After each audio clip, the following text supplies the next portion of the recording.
Là, par exemple, on va commencer la séance par la correction d'un QCM. En fait, je fais pas par QCM Socrative, par la plateforme Socrative. Et en fait, après les activités, chez eux, ils vont redécouvrir le cours à travers des vidéos que je leur ai préparées. Donc, ils ont des vidéos à regarder. Et à partir de ces vidéos-là, ils ont des QCM à faire pour voir s'ils ont bien compris ce qu'il y avait dans les vidéos. Et là, moi, je corrige, je me fais un point d'honneur à les corriger en classe parce qu'ils ont quand même besoin d'un certain modèle. Mais ils ont un cours, une trace écrite polycopiée, systématiquement. Je donne tous les documents du chapitre, tout au début, et ils se débrouillent. Ils sont autonomes là-dessus. Et on va voir une utilisation, c'est la première partie du chapitre, une utilisation des ondes mécaniques et de l'onde sonore en général. Donc on va modéliser l'échographie. Que doivent-ils faire maintenant? Alors ils doivent essayer avec les documents qu'ils ont modéliser l'échographie, c'est-à-dire l'utilisation des ondes sonores et ultrasonores dans le domaine médical, et ils vont essayer de réfléchir au montage qu'ils doivent faire et au protocole expérimental. Voilà, et moi je passe, je donne éventuellement des indices au besoin, et après on mutualise pour que tout le monde ait le bon montage à la fin. Alors vous êtes mis d'accord sur le protocole? Pas encore. J'en ai tout là de votre réflexion. On essaie de comprendre comment est-ce qu'on peut remodéliser une échographie avec ça. Qu'est-ce que vous avez comme matériel là? On a un émetteur d'ultrasons, Oui. un récepteur d'ultrasons, un oscilloscope, une oscilloscope numérique, boîte transparente, et puis là-bas une boîte. C'est quoi cette boîte après vous, cette boîte cubique? Ça doit représenter le... Non, ça simule un bébé.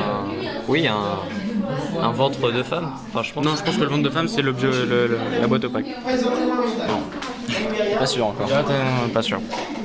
On va débattre. Débattre, c'est-à-dire? On va essayer de se concerter pour savoir qui a raison. On va faire un exercice en groupe. Mais t'as l'émetteur qui représente les bruits du bébé dans le ventre, et t'as le receveur qui est la machine qui fait passer le mec sur le corps. Non, puisque l'émetteur. Et ici t'as l'émetteur. et tu vois les ondes qui vont se passer. Ils te disent. La sonde émet une salve d'ultrasons, puis elle se comporte comme un récepteur. Donc en fait, ça c'est pas le bruit du bébé, c'est le bruit de la sonde qu'elle envoie les récepteurs. La sonde fait les deux à la fois. Tu t'en fous du bruit du bébé. C'est pas le bruit qui compte, c'est la distance. Oui, parce que le bruit tu peux le transmettre en... En gros, ça, il va émettre un bruit, et en fonction de la distance, en fonction du temps qu'il va mettre, tu vas calculer la distance, et donc du coup tu vas pouvoir modéliser une forme avec le logiciel. Alors Tristan, ça y est, vous avez trouvé comment on faisait la manip? Alors je sais pas trop, pour l'instant j'attends que le prof vienne vérifier. Pour l'instant on a encore un doute avec Vincent. Alors décrivez-moi l'ensemble du matériel que vous avez et ce que vous en faites. Alors on a une boîte opaque, un émetteur, un récepteur, un oscilloscope et c'est quoi ça? Un générateur. Et un générateur. Et le bébé il est où? Il est à l'intérieur de la boîte opaque. Comment vous avez mis le bébé à l'intérieur de la boîte opaque? Parce qu'en fait la boîte opaque modélise le ventre de la maman, Oui. et à l'intérieur on a mis une boîte en verre qui modélise le fœtus. D'accord. Voilà. Bien. Voilà. Si je comprends bien, c'est vous qui vous posez des questions. Oui, c'est ça. Moi, avoir des réponses claires après du professeur, enfin, ça nous permet de réfléchir tout d'abord. Des fois, on nous pose des questions qu'on ne comprend pas, alors que là... Ce qui est pratique, c'est que ces questions souvent se les posent ensemble, on peut plus débattre. Ouais. Et on n'est pas à la traîne comme on peut l'être dans d'autres cours. Et ça nous permet tous de réfléchir et tous de participer, quoi. Et c'est différent. C'est ce qui est bien dans les classes inversées, c'est les travaux de groupe et les travaux d'autonomie. Voilà. Vous aviez déjà pratiqué la classe inversée avant? Cette année, c'est une première. Ah oui, c'est une première. Voilà. Impression générale. Moi, j'aime beaucoup, ça me fait mieux comprendre la physique et largement mieux. Ma moyenne augmente par rapport à la troisième. Dans une classe normale, le cours, le professeur nous le donne, il nous l'explique. Il nous donne des devoirs à faire, des exercices à faire à la maison pour voir si on a compris le cours. Et là, c'est l'inverse. Le professeur nous donne des vidéos à regarder qui nous permettent d'expliquer le cours qui a déjà préalablement un peu expliqué. Et en cours, on fait tous des exercices et le prof nous aide. Comme ça, il est sûr qu'on a bien compris. Quel est l'avantage d'une vidéo d'après vous? C'est vrai que c'est une trace importante pour nous. Ça nous permet de toujours pouvoir avoir des éléments de réponse sur le cours au lieu d'attendre le cours prochain. Mais par exemple, on fait souvent nos contrôles de chapitres, on les fait souvent 2 semaines après la fin du chapitre. Ça nous permet de bien réassimiler tout ce qu'on a vu. Et vous révisez avec les vidéos? Oui, bah on a toujours au moins un cours voilà, pour toutes les formules, que tout est plutôt bien expliqué, mais les vidéos c'est vraiment bien pour approfondir. Je pense que là, ça c'est 5 volts. On va voir là, il y a combien de volts. C'est l'intensité max. En fait, c'est intensité max. Ouais, mais il y a pas. Là, c'est 15 volts, bah, c'est pas fermé sur 15 volts. Non, c'est intensité max 2 ampères et l'intensité max 1 ampère. Donc, il faut voir le nombre d'ampères qu'il fait. S'il en fait 1,5 par exemple, ça va être Il précise pas le nombre d'ampères, c'est Là, il 15 volts et là il y a 15 volts. Oui, il faut mettre sur 15 volts là. ça, c'est le récepteur, on est d'accord? Non, ça c'est l'émetteur. Le récepteur il est là. Et d'ailleurs, on va le brancher, mais lui sur l'oscilloscope. Je sais pas si on peut mettre là. La CH1, je crois, au pire, mais c'est l'un des deux, ça c'est juste les portes d'entrée, je pense. C'est les portes d'entrée. Comme ça. Donc on a placé notre bébé cubique dans la boîte. Pourquoi vous avez mis le cube sous la boîte noire? En fait, ça modélise le bébé, on simule le ventre de la mère, donc qui est la boîte. Faites de la place quand vous débranchez les filles, faites de la place et mettez tout le matériel sur le côté. Il prend d'en haut aussi peut-être. Dites-moi là, vous utilisez votre téléphone en cours.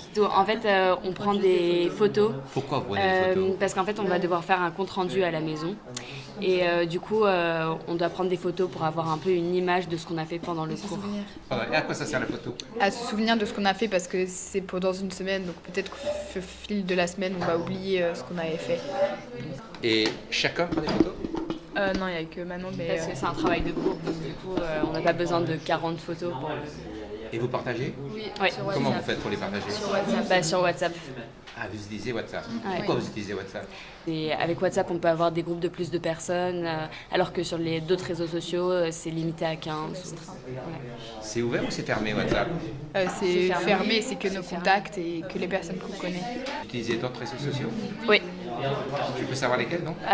Instagram, Snapchat, Twitter. Ouais, plutôt Instagram et Snapchat en fait. Donc WhatsApp c'est pour le travail Ouais, et les autres c'est pour le fun. c'est ça. Ah, là on les voit, c'est bon. Là on est bien. Ok. Voilà. C'est bon. Sublime l'écho. Là on le voit, hein, c'est bon. Magnifique. Ouais, là il fait 4 kilos le bébé là. Ok, parfait. Alors ça vous pourriez le refaire dans le ventre de la mère. Vas-y, mets-le sous le... Regarde, fais-le. Gabriel, tu veux pas te mettre sur la table? Non, ça c'est très très vilain. Voilà. Alors, on passe. Alors, Ah, t'as bien. Green. Là j'ai la tête. J'ai le pied. Voilà, c'est ça le principe de l'échographie. La partie manip est terminée. La partie manip est terminée, donc maintenant ils connaissent le principe d'une échographie et le principe d'une écolocalisation en général. Voilà, donc maintenant on va passer à l'application, donc à la recontextualisation sur des exercices. Donc là vous avez des exercices à faire. Vous les faites à deux? Oui, on les fait à deux, enfin on s'aide, on réfléchit individuellement. Et après, on s'aide s'il y en a une de nous qui n'a pas compris. Donc en fait on est dans de l'aide mutuelle. Et vous avez l'impression qu'en travaillant comme ça on apprend mieux? Oui, vraiment. Bah, ça nous permet de réfléchir à autre chose, peut-être à ce qu'on n'avait pas pensé, d'avoir un autre apport. Et puis comme ça, on voit la physique un peu d'une manière différente. Moi, je sais que j'apprécie beaucoup plus la physique cette année que l'année dernière. Parce que l'année dernière, c'était très chacun pour soi, très scolaire. Et je comprenais pas forcément les explications. En cours, je m'ennuyais un petit peu, on va dire. Et du coup, j'avais pas des super notes.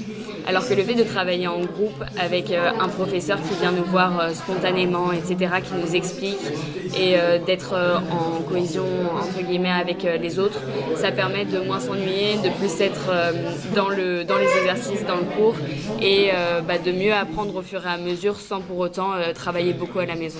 À la maison, moi j'apprends juste mon cours, genre par cœur, et après pour tout ce qui est refaire les exercices pendant un contrôle, ça je sais déjà le faire parce que je l'ai fait en classe et que ça a été confirmé par le prof, corrigé.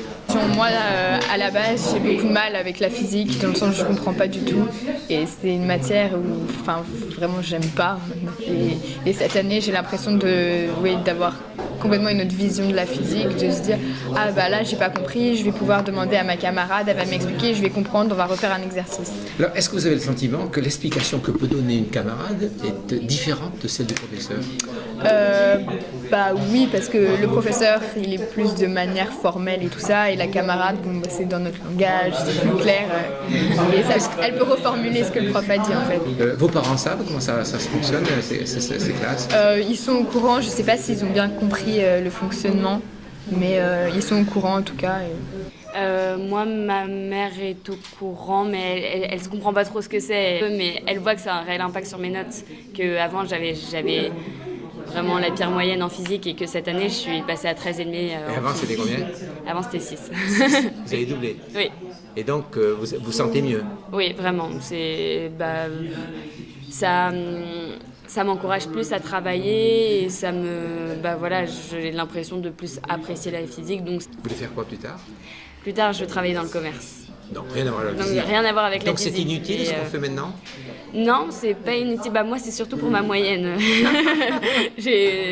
Avoir 6 en physique, ça a un réel impact sur la moyenne. C'est une tâche. Hein. Voilà, c'est ça. Donc je bosse quand même beaucoup et puis ça peut toujours servir. Ça permet d'avoir des connaissances en plus. Oui, sur l'échographie quand même. Voilà, c'est ça.